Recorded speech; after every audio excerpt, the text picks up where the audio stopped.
औरत जिल्लत की गहराइयों से इज्जत की बुलंदियों तक। अगर तारीख के दरीचों को खोल कर देखा जाए तो एक तल्ख हकीकत सामने आती है कि सदियों तक दुनिया की बड़ी तहजीबों में औरत को मुकम्मल इंसान नहीं समझा गया। इसे अक्सर मुआशरती बोझ, गुनाह की जड़ या महज इस्तेमाल की चीज तस्वुर किया जाता था। कदीम यूनान, जिसे फलसफे और अक्ल का गहवारा कहा जाता है, वहां भी औरत के बारे में नजरियात हैरान पुन हद तक मनफी थे।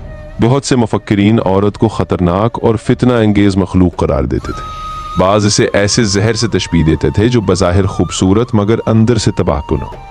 इस सोच ने औरत की शख्सियत को कमजोर और उसके किरदार को मशकूक बनाकर पेश किया। मुख्तलिफ मजहबी हल्कों और मुआशरती निज़ामों ने भी औरत की जिंदगी को आसान बनाने के बजाय इसे मजीद मुश्किलात में धकेल दिया। यूरोप के कई अदवार में औरत को नापाक समझा जाता था। इसे इबादतगाहों में महदूद रसाई दी जाती थी और मजहबी मामलात में इसकी शमूलियत को मायूब समझा जाता था। ताकतवर सल्तनतों में औरतों से सख्त मुशक्कत ली जाती, उन्हें जायदाद का हक हासिल न होता और उनकी हैसियत अक्सर गुलामों से भी कम समझी जाती। तारीख में कई मिसालें मिलती हैं जहां बहादुर और बासलाहियत खवातीन को सिर्फ इसलिए सख्त सजाएं दी गई क्योंकि उन्होंने मुआशरती बंधनों को चैलेंज किया था। अरब का दौरे जाहिलियत भी इस तारीकी से खाली न था। वहां औरत को अक्सर बेवक़्त समझा जाता, इसके जज्बात और हुकूक को नज़रअंदाज किया जाता और उसे माल व मता की तरह विरासत में तकसीम किया जाता था। सबसे दिल दहला देने वाली रस्म यह थी कि बेटी की पैदाइश को बायसे शर्म समझकर बाज लोग उसे जिंदा दफन कर देते थे। ये वो वक्त था जब औरत जिंदगी के हर मैदान में बेज़बस और बेसहारा दिखाई देती थी।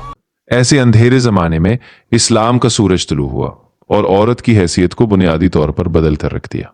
इस्लाम ने औरत को पहली बार मुकम्मल इंसान के तौर पर पहचान दी और उसके हुकूक को वाज़े और महफूज बनाया। औरत को इज्जत, एहतराम और तहफ़्फ़ुज़ की ऐसी जमानत दी गई जो इससे पहले किसी माशरती निज़ाम में वाज़े तौर पर मौजूद न थी। माँ के मकाम को इस कदर बुलंद किया गया कि उसकी खिदमत को कामयाबी और जन्नत का रास्ता करार दिया गया। बेटी की परवरिश को रहमत और बख्शिश का जरिया बताया गया। बीवी को जिंदगी के सफर की साथी और सुकून का जरिया करार दिया गया, जबकि बहन को खानदान की इज्जत और मोहब्बत की अलामत बनाया गया। इस्लाम ने औरत को मुआशी और समाजी हुकूक भी अता किए। इसे जायदाद में हिस्सा दिया गया, इसकी रजामंदी को निकाह की बुनियाद करार दिया गया, तालीम को इसके लिए ज़रूरी करार दिया गया और इसे मुआशरे की फ़आल रुकन के तौर पर तस्लीम किया गया।